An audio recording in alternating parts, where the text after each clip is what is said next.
Gloria a Dios. Dios le bendiga, damos gracias a Dios que Dios nos permite poder estar en esta tarde, de esta manera, un fin de semana más, aquí en la casa de nuestro Dios.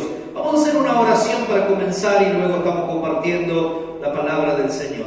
Padre del cielo, Señor, queremos darte gracias en esta tarde, Señor. Gracias por permitirnos estar juntos. Gracias, Señor, porque en esta noche podemos reunirnos aquí en este lugar. Sabemos que del otro lado están las familias, están los hermanos, están los amigos, Señor. Están distintas personas, algunos de cerca, otros en la distancia, acompañándonos, Señor. Yo te ruego en esta noche, Dios mío, que tú abras nuestro entendimiento, Señor. Que tú despejes de nuestra mente todo pensamiento que no son tuyos, Señor. Todo pensamiento que nos distrae, todo pensamiento que nos aleje de este lugar. Oro en esta noche, Señor, para que la gracia tuya pueda una vez más venir sobre nosotros, Señor. Y todo lo que podamos estar viviendo, todo agotamiento, cansancio, toda enfermedad, toda situación de desánimo, Señor. En esta hora, Señor, renunciamos, nos despojamos de todo eso, lo dejamos delante de ti aquí en el altar y declaramos, Señor, que tú eres el Dios de nuestras vidas, que tú estás con nosotros como lo has prometido. Tú dijiste, nunca te dejaré, nunca te desampararé, estaré contigo todos los días hasta el fin. Padre del cielo, queremos darte gracias en esta noche. Queremos confiar, Señor, que tu palabra una vez más será luz para nuestra vida, Señor. Tu palabra una vez más será de renuevo, de fortaleza para nuestros corazones, Señor. Bendigo a cada familia, Señor, que ha de mirar este video, Señor, que ha de escuchar también esta palabra. Que la misma presencia tuya, Señor, que declaramos que está en este lugar, pueda estar allí en cada casa, en cada familia, en el nombre de Jesús. Amén y amén. Damos gracias a Dios. Qué lindo de ver. Lindo de ver. Hay un pequeño grupo que siempre estamos para poder salir al aire. Quiero compartirles una palabra que está en el Evangelio de San Marcos. En el Evangelio de San Marcos estamos en el domingo previo, como decían todos, domingo previo al domingo del Día de la Madre, ¿no? Es un domingo especial acá también en nuestra provincia. En algunos lugares desde ayer, otros desde hoy, en la mayoría de los casos desde mañana. Hay algunas restricciones sobre los distintos municipios. No podemos estar después de hora de un municipio en otro municipio, ¿no? Desde el lunes, aquí. Pero gracias a Dios que tenemos permiso para circular por los municipios, así que, bueno, damos gracias al Señor. Pero mientras seamos del lugar, podemos estar hasta las 11:30 de la noche en la circulación, así que vamos a compartir. Dice la palabra que está allí en el Evangelio de San Marcos, es uno de los pasajes más conocidos. Yo quiero compartirles una palabra que en algún momento he compartido algo de ella y quiero animar en esta noche con esta palabra para que Dios despierte a través de su espíritu ese hombre, esa mujer guerrera que hay dentro de cada uno de nosotros. ¿Ven? Así que vamos a leer juntos. Así que allí los que están, prestemos atención. Dice en el Evangelio de San Marcos, capítulo 4, verso 35, allí 4:35 dice: aquel día, cuando llegó la noche, le dijo Jesús, pasemos al otro lado. Y despidiendo a la multitud, le tomaron como estaba en la barca, y había también con él otras barcas. Pero se levantó una gran tempestad de viento y echaba las olas en la barca de tal manera que se anegaba. Y él estaba en la popa durmiendo sobre un cabezal. Y le despertaron y le dijeron: Maestro, ¿no tienes cuidado que perecemos? Y levantándose reprendió al viento y dijo al mar: Calla, enmudece. Y cesó el viento y se hizo grande bonanza. Y le dijo: ¿por qué estáis así, amedrentados? ¿Cómo? ¿No tenéis fe? Entonces temieron con gran temor y se decían el uno al otro: ¿quién es este que aún el viento y el mar le obedecen? Esas fueron las palabras de los discípulos que estaban, dice la palabra allí, totalmente con temor. Se decían: ¿quién es este hombre que le puede reprender al viento y al mar y aún estos obedecerles? La historia de la Biblia de la tempestad está también en Mateo, está también en Lucas. De los 4 evangelios, en 3 evangelios. Quiere decir que es muy importante lo que está por acontecer allí. Por eso de los 4, 3 evangelios narran la historia de la tempestad, ¿no? En ese momento que Jesús sube a la barca, y bien sube a la barca, dice la palabra, que Él echa a dormir, ¿no? Él duerme allí en el cabezal, en la barca. Nosotros, como ya leemos la historia después, nosotros somos de los que decimos siempre, ¿verdad? Cuando predicamos o cuando le enseñamos a la gente, decimos: bueno, si Jesús está durmiendo en la barca, ¿qué deberíamos hacer nosotros? Deberíamos estar tranquilos, ¿verdad? Eso decimos nosotros cuando normalmente queremos animar a alguien y sabemos que a veces no es, digamos, nadie puede evitar en la vida, ninguno de nosotros, no existe una persona, una familia que pueda evitar que en algún momento se le levante la tempestad o se levante una gran tempestad. No se puede evitar eso, porque la tempestad sencillamente viene, ¿no? 2 días escuchábamos allí en las costas de México y de Estados Unidos, se levantó allí un tornado, un huracán, ¿verdad? Azotó y destruyó las costas otra vez. Uno de los tantos que azotaron las costas, tempestades que se levantan, ¿no? Que aún los países más poderosos del mundo, año tras año, saben que van a venir, que se van a levantar y no las pueden impedir. Pensando en nuestra vida, nosotros no podemos impedir las tempestades. Una tempestad es algo que se levanta en un momento. Puede ser a través de una enfermedad, puede ser a través de un gran conflicto, de un problema. De repente, todas las cosas están andando bien, todo está en calma, todo está tranquilo, hasta que cambia, ¿no? Como acontece a veces en una película cuando estamos mirando.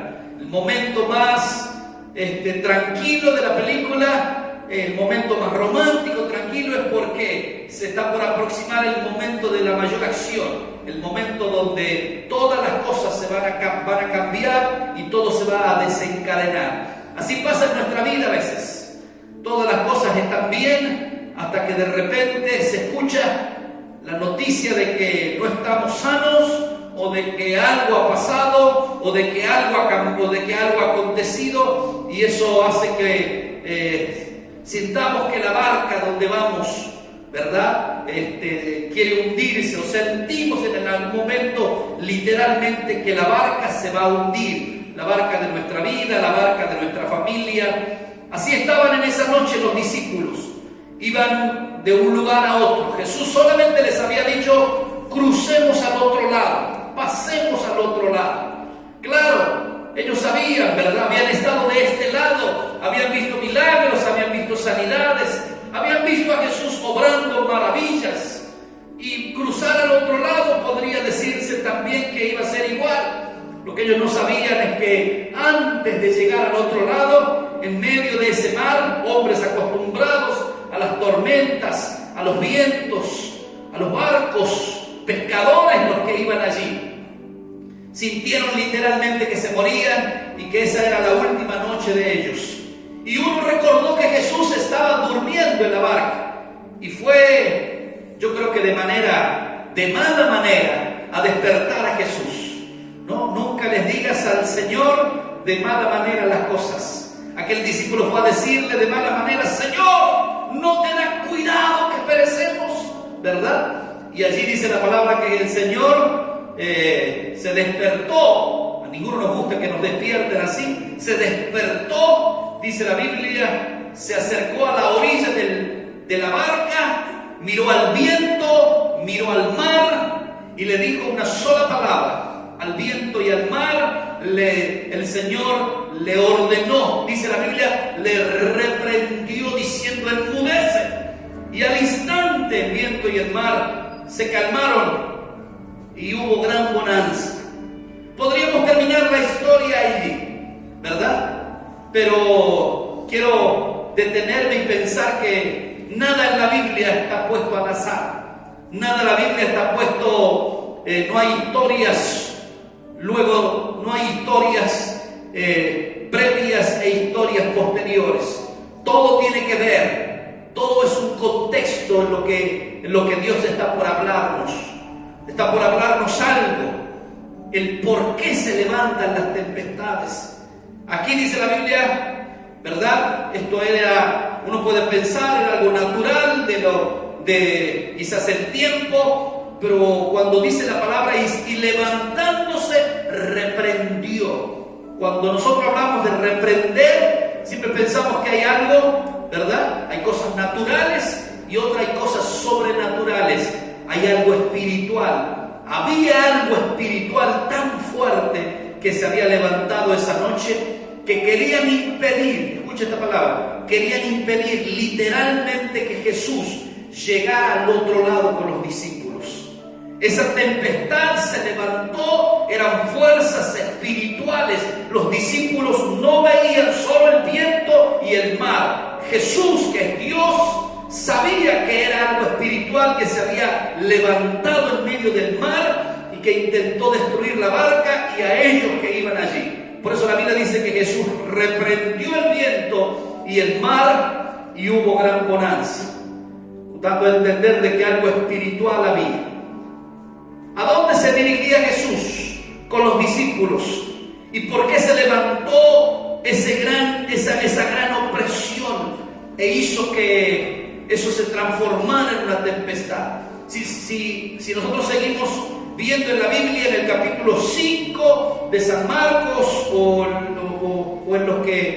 el Evangelio que estemos leyendo, inmediatamente a la tempestad, dice la Biblia que Jesús se detuvo al otro lado, en la orilla, en un lugar llamado la tierra de los Gadarenos. Conocemos esta historia, ¿verdad? Los Gadarenos, ¿no? La tierra de los Gadarenos. Dice, vinieron al otro lado del mar, a la región de los Gadarenos. Inmediatamente, dice el verso 2, cuando salió él de la barca, Jesús, enseguida vino a su encuentro de los sepulcros un hombre con espíritu inmundo. Ahí está dando a entender que algo espiritual estaba del otro lado, que se había adelantado en medio del mar para impedir que llegara. Bien desciende Jesús allí en la tierra de Gadara, un hombre con un espíritu inmundo que sale de los sepulcros. Tenía su morada en los sepulcros y nadie podía atarle, ni aún con cadenas, porque muchas veces había sido atado con grillos y cadenas, mas las cadenas habían sido hechas pedazos por él y desmenuzados los grillos, y nadie le podía dominar. Siempre, escucha esta palabra, de día y de noche andaba dando voces en los montes y en los sepulcros e hiriéndose con piedra. Y cuando vio pues a Jesús de lejos, corrió y se arrodilló ante él, clamando a gran voz diciendo: ¿qué tienes conmigo, Jesús, Hijo del Dios Altísimo? Ese hombre que la Biblia reconoce que estaba endemoniado, reconoce también que aquel hombre que se había bajado de la barca no es alguien más, sino el Hijo del Dios Altísimo, Jesús de Nazaret. Jesús había descendido en la región de los Gadarenos, en la tierra de Gadara. Esta historia me apasiona a mí. Algunos que me conocen saben que esta es una de mis historias más especiales de la Biblia. Uno de los pasajes que más me alienta cuando lo entendí. Siempre prediqué sobre la tempestad y ahí nomás. Y no entendía por qué, hasta que entendí a dónde iba Jesús. La tierra de los Gadarenos. ¿quiénes son los gadarenos en la Biblia? ¿Quiénes son los de Gadara? ¿Verdad? ¿Por qué iba Jesús? Nunca Jesús iba a un lugar, ¿verdad? No había un lugar que Él iba al azar. Todo lugar donde Él iba tenía un propósito. Él había anunciado que Él había venido a buscar las ovejas perdidas de la casa de Israel. Esa tierra le interesaba mucho a Jesús. Por eso decidió embarcarse e ir a ese lugar. Y encontramos nosotros que el primer hombre que sale a recibirle no es sino un endemoniado que vivía en los sepulcros, que lo ataban con cadenas y grillos, una persona totalmente fuera de sus cabales, fuera de su juicio. Y allí este hombre endemoniado reconoce que Jesús es el Hijo de Dios. Cuando estudiamos en la Biblia acerca de, vamos a ir un poquito atrás para poder entender en la Biblia, por qué Jesús fue a la tierra de Gadara y por qué yo les compartí al principio de que ojalá Dios despierte en esta noche el espíritu de esa mujer guerrera que hay dentro de ti, el espíritu de ese hombre valiente, ese hombre, como Dios le dice a Josué, varón esforzado y valiente eres. Ojalá Dios despierte en esta noche a través de esta palabra ese espíritu dentro de nosotros. Cuando nosotros estudiamos la Biblia en el Antiguo Testamento, siempre decimos que el pueblo de Israel es un pueblo que estaba formado por 12 familias o por 12 tribus, ¿verdad? Conocidas como las tribus de Israel. Siempre estudiamos, no sé por qué, pero estudiamos algunas de las tribus. No las estudiamos a todas. Estas 12 familias o 12 tribus formaban parte de lo que era el pueblo de Dios del Antiguo Testamento. Eso era, así lo había establecido Dios. Abraham, Isaac, Jacob, que le cambió el nombre de Dios y le puso Israel. Los hijos de Jacob o los hijos de Israel van a ser estos 12 hijos, luego 12 familias, 12 tribus, porque crecían estas familias e iban a ser estas 12 tribus una nación, que era la nación de Israel. Cada una de estas familias, porque eran el pueblo de Dios, para Dios cada familia era importante. No era una familia mejor o mayor que quizás otra familia. Todas estas familias iban a formar parte del pueblo de Dios. Dios tenía un propósito con cada una de ellas. No sé por qué nos cuesta estudiar las 12 familias. Siempre estudiamos algunas. Por ejemplo, normalmente estudiamos la familia o la tribu de Leví. Decimos nosotros que los levitas, ¿verdad? Los levitas, ¿quiénes eran los levitas? Los levitas eran la familia de los que Dios había separado para el ministerio. Y ahí estaban los cantantes, podríamos decir, Hernancito sería de la familia de Leví, ¿verdad? Porque estaba separado por Dios allí, ¿para qué? Para cantar, para adorar, para las cosas del altar. Ahí estaban los sacerdotes, los ministros, ahí estaban los que preparaban la leña, el holocausto, ahí estaban los del coro, ahí estaba todo, era algo tan inmenso, y especial, es algo tan especial estudiar la familia de Leví. Y siempre nos quedamos con ellos, con los levitas, y decimos que Dios nos llamó a ser levitas a todos, ¿verdad? Pero no todo el pueblo de Israel eran levitas. Los levitas eran una familia en el pueblo de Israel. Así como la iglesia hoy, no hay una familia. Somos muchas familias o muchas personas que venimos de distintos lugares que Dios nos ha traído, el Espíritu Santo nos ha convocado, nos ha traído, y todos formamos lo que llamamos el pueblo de Dios, la iglesia, ¿verdad? Cada persona, cada familia, cada persona que viene tiene un propósito de Dios. Hay un propósito de parte de Dios. Ninguno es más importante, ninguno es mejor o peor que el otro. Todos formamos lo que es para Dios la iglesia.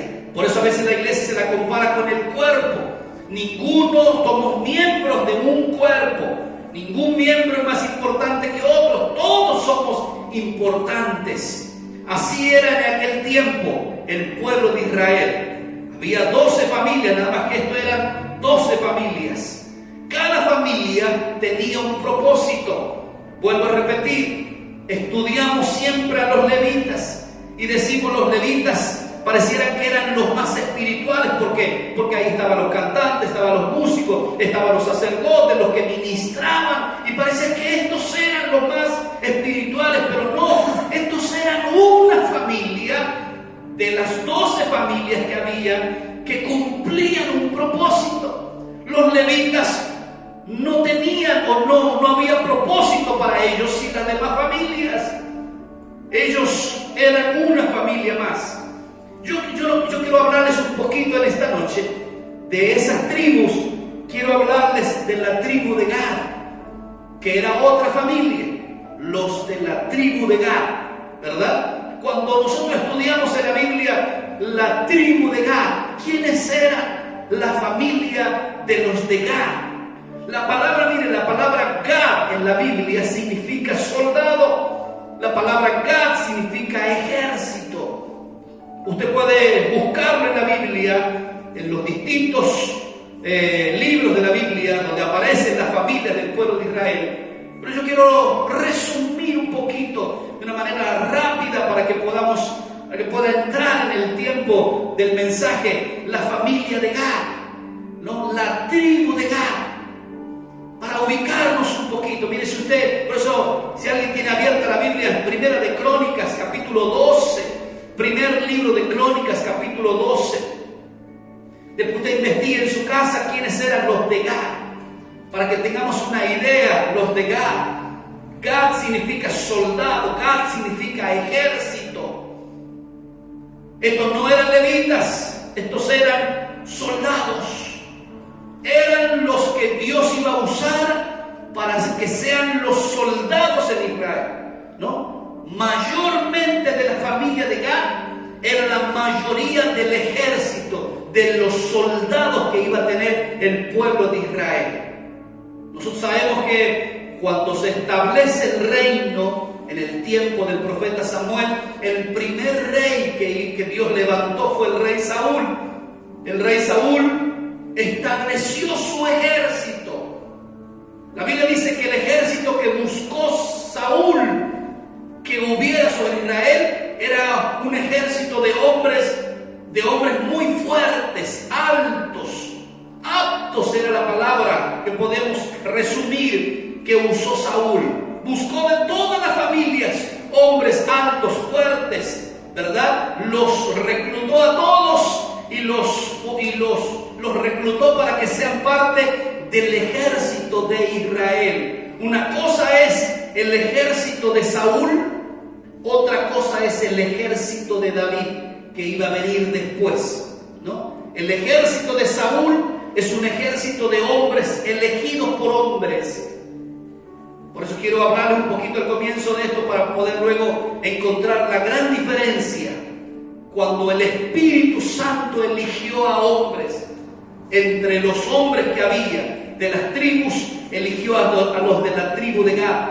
Pero antes Saúl elige su ejército. El ejército de Saúl a simple vista intimidaban, porque eran altos, fuertes, fornidos, eran hombres que ante la vista de los demás eran realmente impresionaban. Pero cuando fueron a la guerra, dice la Biblia, con los enemigos de ese tiempo, con los filisteos, se los conoce allí, que se enfrentaron en el valle de Ela, ¿no? Cuando se enfrentaron por primera vez el ejército de Saúl, un soldado de las filas de los filisteos sale en medio del valle de Ela y allí desafía al ejército de Saúl diciéndole: ¿habrá alguien que quiera pelear conmigo? Si me venciere, nosotros seremos sus esclavos. Pero si yo lo venciere, ustedes, los israelitas, serán esclavos de los filisteos. Aquel hombre que salió de la fila de los filisteos se lo llamaba Goliat, era un paladín, un entrenado en la guerra. Su aspecto intimidaba ante la vista de los demás. La Biblia habla del peso y del tamaño de su lanza, seguramente de la armadura y de todo lo que podamos hablar esta noche sobre Goliat. ¿Qué creen que pasó con el ejército de Saúl? Dice la Biblia que durante 40 días este gigante salía de mañana y de tarde, intimidando y vociferando a ese ejército que supuestamente era del pueblo de Israel. Nadie, ni un soldado salió, ni siquiera el rey salió a enfrentarse en batalla. Y ahí estuvieron 40 días, 40 noches. Podemos sacar como resumen de aquí que era un ejército apto, pero no tenían algo en sus genes, no había algo en su naturaleza, no había algo adentro de ellos que se llamaba valor, valentía, que era la que iba a tener un jovencito que iba a venir más adelante, que era David, que salía de medio de las ovejas, ¿verdad? Que ya estaba acostumbrado a pelear con osos y con leones. Cuando escuchó al gigante Goliat, que amedrentaba al pueblo de Israel, él mismo dijo: ¿quién es este incircunciso que se atreve a hablar así contra el ejército del Dios de Israel?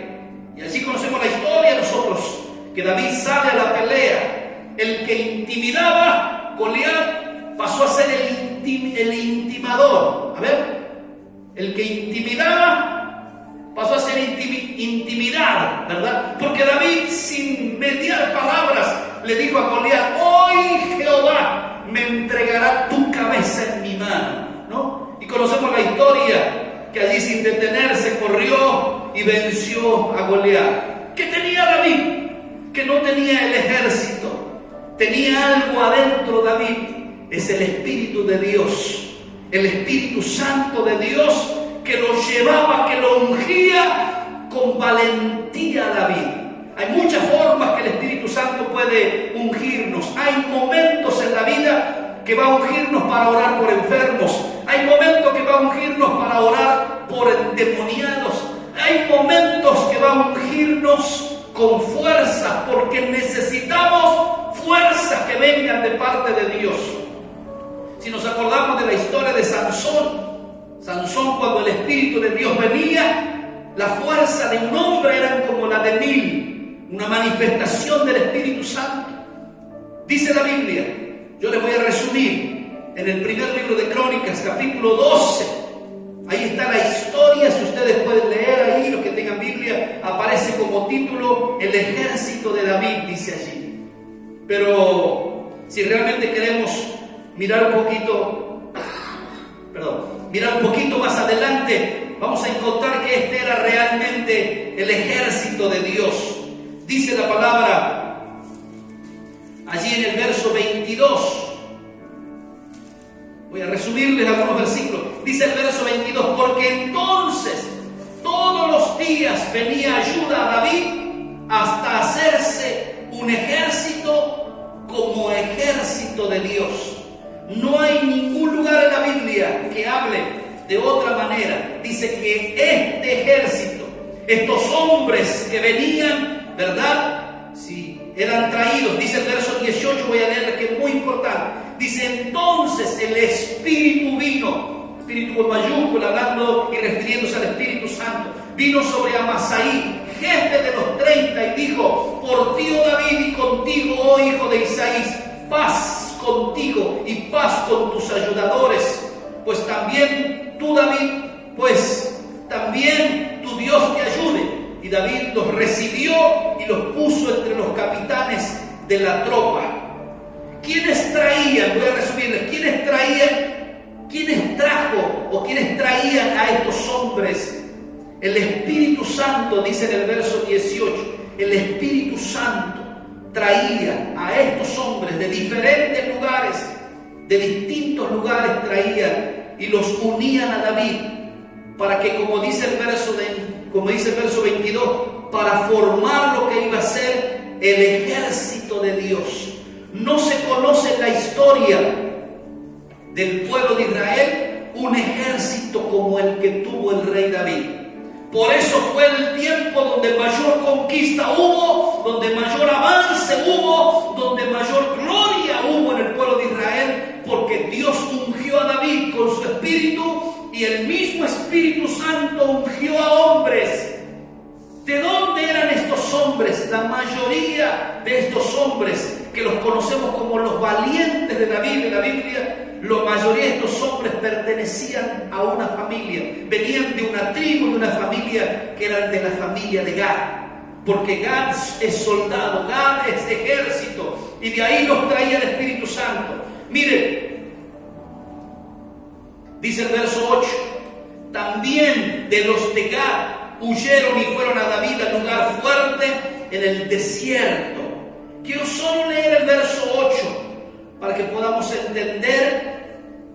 Es un resumen que hace Dios en la Biblia, en el verso 8, de quiénes eran los de Gad. Dice, también de los de Gad huyeron y fueron a David al lugar fuerte en el desierto. Hombres de guerra, muy valientes para pelear, diestros con escudos y paves.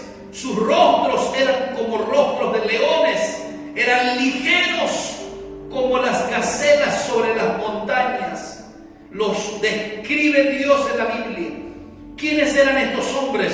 Eran de la tribu de Gad, traídos por el Espíritu Santo para unirlos a David, para que formase en ese tiempo Dios el ejército que necesitaba David, el pueblo de Israel, para avanzar. Solo quiero resaltar 4 cosas que dice la Biblia. Eran hombres de guerra, primera cosa. Miren, yo creo que este es el tiempo donde Dios está buscando en nosotros, en la iglesia, el espíritu que había en ese tiempo. El espíritu que había en la familia, en la tribu de Gad, es el espíritu que hoy tiene que estar activo en la iglesia. El mismo espíritu que trajo o que traía a los de la tribu de Gad y los unió a David para formar el ejército de ese tiempo, es el espíritu que nos trajo a nosotros, a distintas familias, a este lugar o al lugar donde haya una iglesia. ¿Para qué? Para formar entre nosotros un ejército, hombres y mujeres de distintos lugares, ¿verdad?, que Dios nos trae. Dice que estos hombres eran hombres de guerra, muy valientes. No dice que eran valientes, eran muy valientes para pelear, diestros con la espada y diestros con el escudo. Si yo les resumo lo que sigue más adelante, estos eran, dice, como rostros de leones. Eran leones literalmente en el campo de batalla. Dicen los comentaristas, narrando acerca del ejército que tenía David. Eran leones. Cuando iban a la guerra, David y los valientes y los de la tribu de Gad eran como leones en la batalla. Cuando se enfrentaban en la guerra, la unción